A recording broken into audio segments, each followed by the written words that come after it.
سيادنا السلام عليكم. كنقدم لكم هذه الشقه الفاخره اللي عندها 3 ديال الواجهات اللي كتواجد بالتزئه ديال انيونس مهديه 3 بمدينه القنيطره. والاشاره هذه الشقه هي اللي بقات في الطابق الثالث، وكما قلت لكم فيها 3 ديال الواجهات، 3 فصاد مشمشه تبارك الله بمعنى الكلمه صباح وعشيه. كندخلوا كنلقاو على اليمين ديالنا هذا الصالون اللي تبارك الله بيان ديكوري كما كتشوفوا كلشي بعينيكم. القبص مخدوم مزيان، لي سبوت، كاين العود عندنا في البلافون وتريا كادو من عند المقاول. بالنسبه لي ريدو راه الكتريك، يعني ريدو كيطلعوا ويهبطوا الكتريك. كتكون من صالون اللي هو بيان ديكوري كما قلت لكم. كويزين اللي هي محلوله على السيجور، كتجي على شكل ستيل اوروبيان كما قلت لكم، راه مشمشه بمعنى الكلمه. عندنا هذا الصالون هذا اللي تبارك الله بيان ديكوري وكبير، وعندنا فيها 3 شومبر، 3 ديال البيوت، 2 ديال الغرف فيهم الشرفه اللي كتطل على الشانطي، اي 2 شومبر فيهم البالكون ديالهم ولي بلاكار. زائد كاين الغرفه الثالثه اللي ممكن دار بالوليدات او بالكلاس على اساس كل واحد وشنو يبغي يدير. هذا هو المطبخ اللي قلت لكم جا محلول اون فاز مع السيجور، كيجي على ستيل اوروبيان محلول. بغى الانسان يسدو يخلي الكوزينه بالباب ديالها راه ممكن، لان ما يكونش شي اشكال. بالنسبه للمطبخ راك ممكن دير فيه كل شيء، لا فيسيل، لا ماشينه لافي، ثلاجه، لا بلاك، الفوغ، لا هوت، يعني اي حاجه اللي كتحتاج ممكن تجي عندك، لان كل حاجه مخدومه كاينه بلاصتها، يعني لانستالاسيون ريزا. لي بلاكار كما كتشوفوا دو ميور كاليتي، عندنا الرخام كاين حتى هما تبارك الله دو ميور كاليتي. هذا السيجور لي اون فاس مع الكويزين، البورت بلاندي كما كتشوفوا تبارك الله اللهم بارك، يعني لا الشقه مخدومه بمعنى الكلمه. وكما قلت لكم راه فيها 3 ديال الواجهات. هذه غرفه جات شوكه، يعني الصاله والبيوت والكوزينه كلشي كيطلع على الفصاد. وبالنسبه لغرفه النوم راه عندها الحمام ديالها. هذا البالكون اللي كاين في غرفه النوم كما قلت لكم.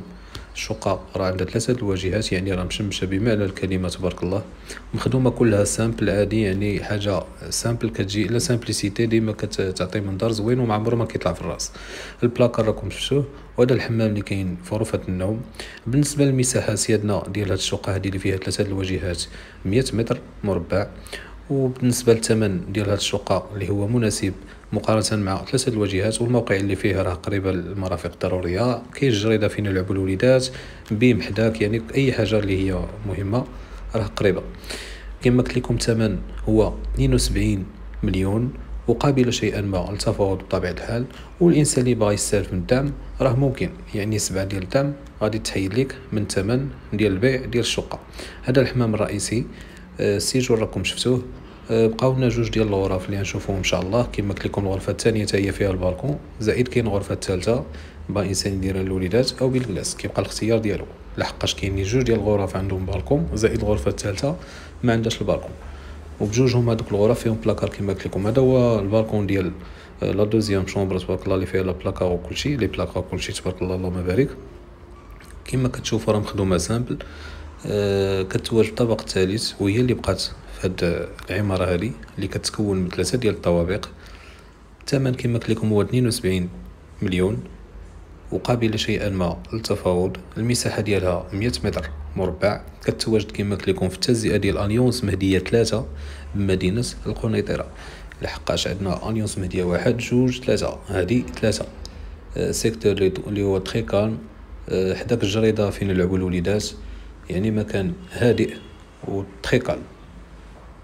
اذا سيادنا كما قلت لكم المساحه ديالها هي 100 متر مربع، اللي كتكون من صالون، سيجور، كويزين اللي هي زوينه تبارك الله محلوله، 3 ديال البيوت. بالنسبه لجوج بيوت فيهم البالكون ولي بلاكار بطبيعه الحال. عفوا غرفه النوم فيها الحمام، زائد الغرفه الثالثه، يعني 3 ديال البيوت، صالون، سيجور وكويزين.